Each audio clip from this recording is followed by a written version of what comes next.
बिस्मिल्लाहिर्रहमानिर्रहीम। अस्सलामुअलैकुम नाज़रीन कराम, नई वीडियो में आपको खुश आमदीद कहते हैं। इससे ज़्यादा इस कौम की क्या बदकिस्मती हो सकती है कि इक़्तिदार इस मुल्क के अंदर, बाकी असासे, बच्चे, कारोबार सब मुल्क से बाहर, और इस मुल्क के फ़ैसले भी या तो लंदन में होते हैं या फिर दुबई के अंदर होते हैं। कल जरदारी साहब लाहौर थे और लाहौर में उन्होंने एप्टमा के मुख्तलिफ ओहदेदारों से मुलाकात की और कहा कि दुबई नहीं बल्कि पाकिस्तान गोल्डन बास्केट है और आप पाकिस्तान में सरमायाकारी करें। हालांकि सिर्फ ये 2-3 बड़े ख़ानदान जो हैं ये अपने सारे बिलियन डॉलर्स के असासे पाकिस्तान ले आएँ तो हमें किसी की इन्वेस्टमेंट की ज़रूरत ही ना हो। तो और किसी को कहना बिल्कुल ठीक है, सरमायाकारी के लिए कहना चाहिए, लेकिन ये शाही ख़ानदान ख़ुद इस मुल्क में सरमायाकारी नहीं करेंगे, अपने पैसे इसमें नहीं लाएंगे, तो बाहर की दुनिया का कोई सरमायाकार पाकिस्तान क्यों आएगा? इस सवाल का जवाब अगर आपके पास हो तो दे दीजिएगा, कम से कम मुझे इसकी समझ नहीं आती। नाज़रीन इकराम, अब मैं आपको दुबई के हवाले से ख़बर देना चाहता हूँ। पाकिस्तान की सियासत देखें, यहाँ से वज़ीर आज़म फ्रांस गए, फ्रांस से वो लंदन पहुंच गए। लंदन उन्होंने 2.5 घंटे की मुलाकात की नवाज़ शरीफ से, और उसके बाद नवाज़ शरीफ ने वहां से परवाज़ पकड़ी और वो दुबई पहुंच गए। दुबई और सऊदी अरब में उनका कोई 2 हफ्तों का क़याम है। यहाँ से सऊदी अरब जाना है, वहाँ पर उम्रा भी अदा करना है, और मरियम नवाज़ भी आज सुबह ही लाहौर से दुबई पहुँची हैं, तो वो भी इनके साथ सऊदी अरब जाएंगी।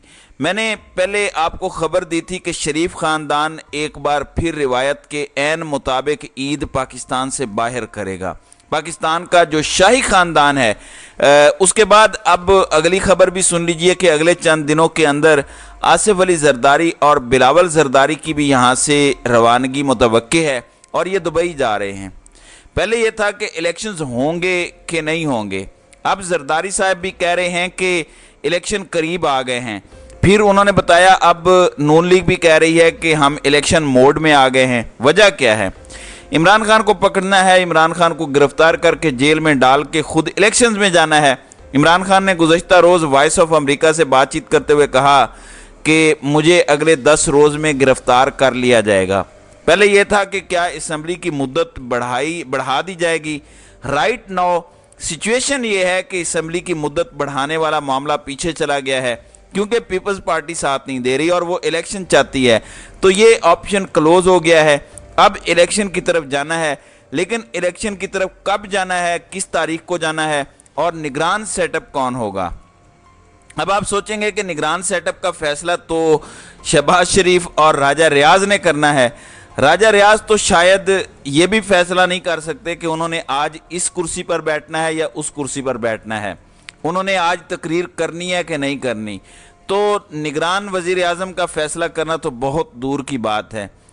ये ऐसे दुनिया के एक अपोजिशन लीडर हैं जिन पर मेरे ख्याल से PhD के थीसिस होने चाहिए, रिसर्चर्स को बाकायदा इन पर आर्टिकल्स लिखने चाहिए कि दुनिया की जदीद जमहूरियतों के पास इस किस्म के आइडियल अपोजिशन लीडर क्यों नहीं हैं जो पाकिस्तान के अंदर पाए जाते हैं। क्योंकि कल ही बिलावल जरदारी तकरीर करके कह रहे थे कि हम अमेरिका से ज़्यादा जमहूरियत पसंद हैं।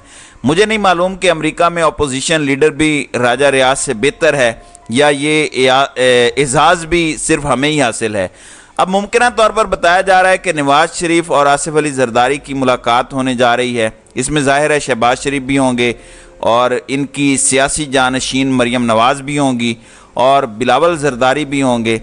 अब इसमें क्या होने जा रहा है? पहले नंबर पर आम इंतखाबात कब और कैसे होंगे, इस पर बात होगी।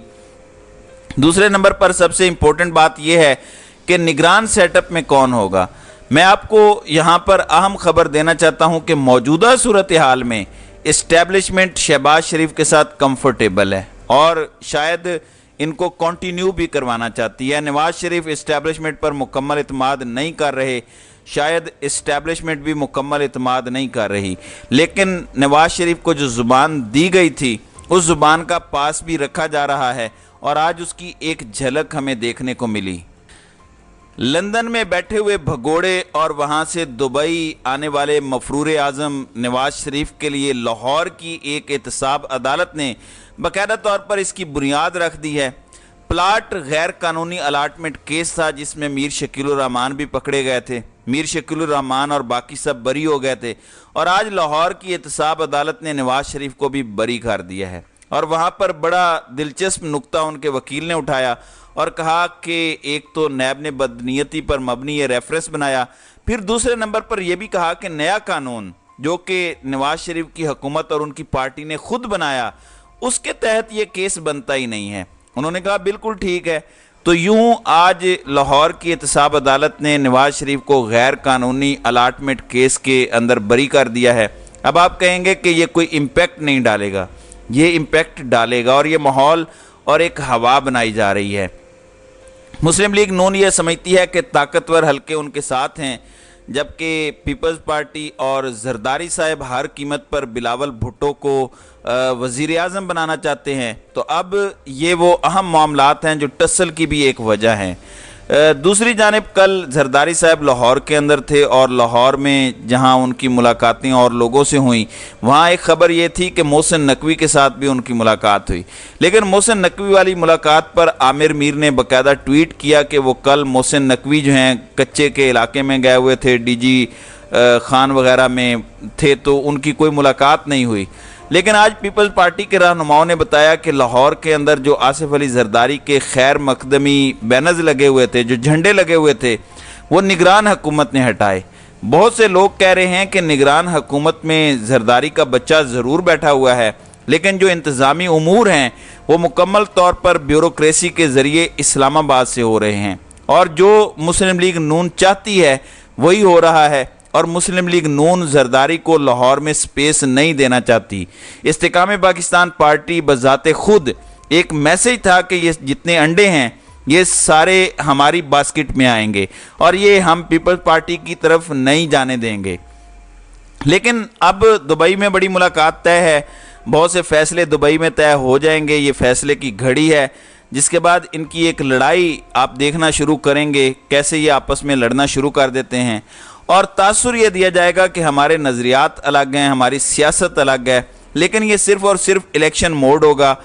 اب دیکھنا یہ ہے، ایک بات طے ہے کہ اگر طاقتور حلقے نون لیگ کے ساتھ ہیں اور مسلم لیگ نون اس بنیاد پر آگے چلتی ہے، نواز شریف واپس آتے ہیں اور ان کو کلین چٹ بھی ظاہر ہے ملے گی، تو اس کے بعد کل جس کی زرداری صاحب نے انڈیکیشن بھی دی کہ میثاق معیشت پر بات کرنے کے لیے تیار ہیں، پھر ندیم افضل چند نے بتایا کہ انہوں نے اپنی پارٹی کو کہا ہے کہ تحریک انصاف کے ساتھ ہمیں پنجاب میں الائنس کرنا چاہیے، تو پھر پنجاب کے اندر غیر متوقع قسم کے الائنس یا اتحاد بن سکتے ہیں۔ لیکن ایک بات طے ہے کہ عمران خان کو آؤٹ کرنے کے لیے کسی بھی حد تک جایا جائے گا، اور ان کو فی الحال الیکشن میں نہیں آنے دیا جائے گا۔ عمران خان کی کل اب کوئٹہ میں طلبی ہے، کیا وہ کوئٹہ جاتے ہیں، کیا کوئٹہ میں ان کی گرفتاری ہوتی ہے؟ کیونکہ پہلے سنا تھا کہ عمران خان کو گرفتار کر کے کوئٹہ منتقل کر دیا جائے گا مچھ جیل میں۔ فی الحال کریک ڈاؤن جاری ہے، اور دوسرے مرحلے میں اب تحریک انصاف جنہوں نے چھوڑی، مگر انہوں نے سیاست چھوڑی، انہوں نے وہ خاص پارٹی جو ہے جوائن نہیں کی، تو ان کی دوبارہ گرفتاریاں شروع ہو گئی ہیں۔ کل جمشید اقبال چیمہ کو دوبارہ گرفتار کیا گیا، حالانکہ انہوں نے سیاست تو چھوڑنے کا اعلان کیا، تحریک انصاف بھی چھوڑنے کا اعلان کیا، لیکن انہوں نے یہ اعلان نہیں کیا کہ وہ استحکام پاکستان پارٹی یا کوئی اور جماعت جوائن کر رہے ہیں، تو اس لیے کل ان کو دوبارہ گرفتار کیا گیا۔ دوسری جانب آج فواد چودھری پر فرد جرم عائد ہونی تھی، لیکن فی الحال فرد جرم کی کارروائی ملتوی کی گئی، اور 7 جولائی کو ان پر جو دھمکیاں دینے والے معاملات ہیں اس میں وہ معاملہ ہوگا۔ اب یہ دوسرا راؤنڈ سخت ہوگا، اور اس میں ممکنہ چانس عمران خان کی گرفتاری کا بھی ہے، جس کا وہ انڈیکیٹر دے رہے ہیں، جبکہ اس دوران حکمران اتحاد آپس میں دبئی میں چیزیں طے کر کے واپس لوٹے گا۔ اب دیکھنا یہ ہے کہ نواز شریف دبئی سے واپس لندن جاتے ہیں یا نہیں جاتے۔ حسین نواز یہ کہہ رہے ہیں کہ انہوں نے عمرہ ادا کر کے واپس جانا ہے۔ اب جون اینڈ ہو رہا ہے، جولائی میں آپ کو یہ سارا پلان پایہ تکمیل کو پہنچتے نظر آئیں گے۔ اسی طرح ناظرین کرام، چودھری پرویز الہی سے متعلق بھی خبر ہے۔ چودھری پرویز الہی کو ایف آئی اے نے گرفتار کیا، منی لانڈرنگ کا ان پر الزام تھا۔ اب سے کچھ دیر پہلے سینٹرل کورٹ کے جج راؤ عبدالجبار خان نے ان کو رہا کرنے کا حکم دیا ہے، ان کی ضمانت منظور کی گئی ہے۔ آج عدالت نے پوچھا کہ آپ نے چودھری پرویز الہی کو کیوں گرفتار کیا، تو بتایا گیا کہ فلاں کمپنی ہے، اس میں مونس کے شیئرز ہیں، تو انہوں نے کہا کہ اس میں चौधरी परवेज़ का क्या किरदार है? आपने उनको सामने तफ्तीश भी नहीं किया और आपने उनकी गिरफ्तारी डाल दी, जिसके बाद वो मुतमईन नहीं कर सके और अदालत ने उनकी इस्तदा को उनकी दरख्वास्त ज़मानत को मंजूर किया और उनको रिहा करने का हुक्म दिया। तो फ़िलहाल लग रहा है कि चौधरीयों की सुनी गई है और चौधरी शाफे कहते हैं कि परवेज़ इलाही काफ लीग में आने को तैयार हैं, लेकिन स्पेन वाले चौधरी साहब नहीं मान रहे। तो अब देखना यह है कि कब इनका मसला हल होता है, लेकिन फ़िलहाल इन्हें एक रिलीफ ज़रूर मिला है। तो नाज़रीन इकराम, आपकी इस वीडियो के हवाले से क्या राय है? आप अपनी राय का इजहार कमेंट सेक्शन में ज़रूर कीजिएगा।